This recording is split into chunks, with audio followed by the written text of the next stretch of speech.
in the family. And they began to describe Florina's death with the same kind of details and the same kind of symptoms that involved Merle. And as soon as they said that, the chills just went down my back. And I remember thinking, my goodness, we have a crisis here. Although it's possible that Merle and Florina could have died from something different, highly unlikely. They had the same symptoms, they were in close proximity to each other. Whatever they died from is suspicious that it's the same thing. And as Malone digs deeper, he learns of yet another unexplained death in the area. The 31-year-old female had been rushed into the Gallup Indian Medical Center with the very same kind of symptoms. 3 healthy young adults dead with no explanation.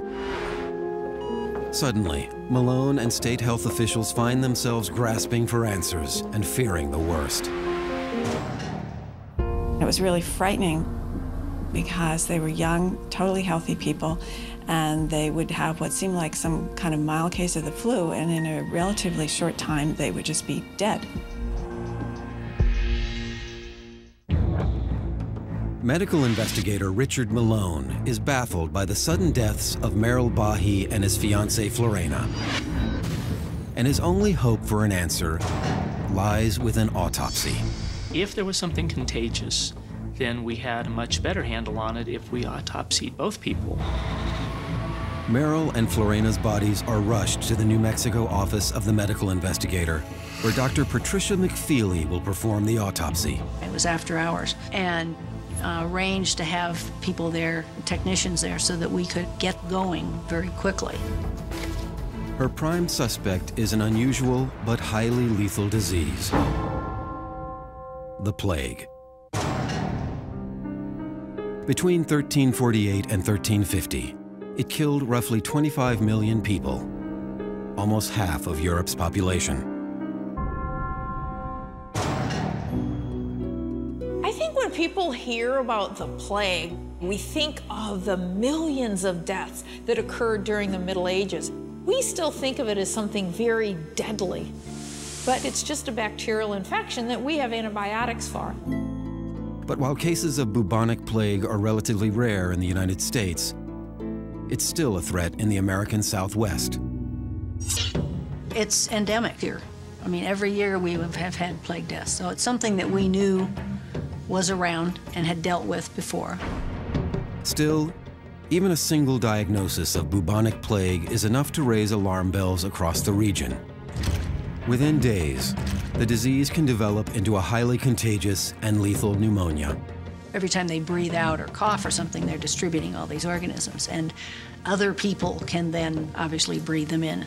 And that's how plague spreads from person to person and can spread in a very fast time.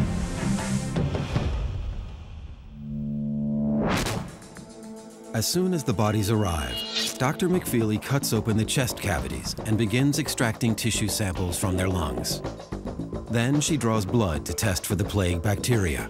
Arranged to take specimens for culture so that we could get those going very quickly, because that was a high level of concern. The cultures were one of the things we could do right away and needed to get in process because they take some time.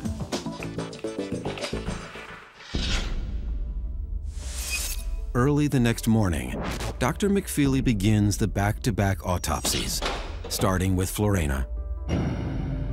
Standing over the open chest cavity, she carefully lifts out the lungs and immediately discovers a serious problem. A normal lung is filled with air and it's light and fluffy. They weren't light and fluffy. They weigh 2 or 3 times what they should have weighed. So they were heavy. They were definitely heavy. Even more alarming, they're also filled with fluid. There was both fluid inside the lungs and surrounding the lungs, and there was a lot of it. But while the lungs are clearly abnormal, the damage is not consistent with the plague or anything else that Dr. McFeely has ever seen before. It's very frustrating when you have a case that you know they've died from some type of infectious agent and you can't identify it. Next, she turns her attention to Merrill, searching for any sign of the plague, but finds none. However, she does note that his lungs look very similar to Florena's. Obviously, they died because of something that was making their lungs fill up with fluid so they couldn't breathe. It was something that was affecting the blood vessels and the membranes in the lungs so that they, instead of containing the fluid that ordinarily is normally in your body, they were leaking. Suddenly, Dr. McFeely is beginning to doubt her initial theory of the plague. But she does know one thing: whatever attacked or infected their lungs was fatal. Sure, we were concerned about something that was extra virulent, you know, really more deadly or something. And it isn't long before more fatalities begin to show up on the radar. They very quickly realized they had 5 deaths, and all of them had died with this awful flooding of the lungs. But what became more alarming were the stories that went on over the next few days. It became clear that there were cases popping up in other places, and they were not all Navajos. And there were more cases, and still no explanation. 2 days later, the results from the bacterial cultures finally land on Dr. McFeely's desk. And sure enough, they are negative for the plague. Meanwhile, the death toll continues to climb. It was getting up to 12, 15, 16 cases. And it seemed as if everybody who got it was dying. It's such a helpless feeling to know that young people are dying and not be able to identify the cause. Now, the race is on to figure out what could be killing so many healthy young people.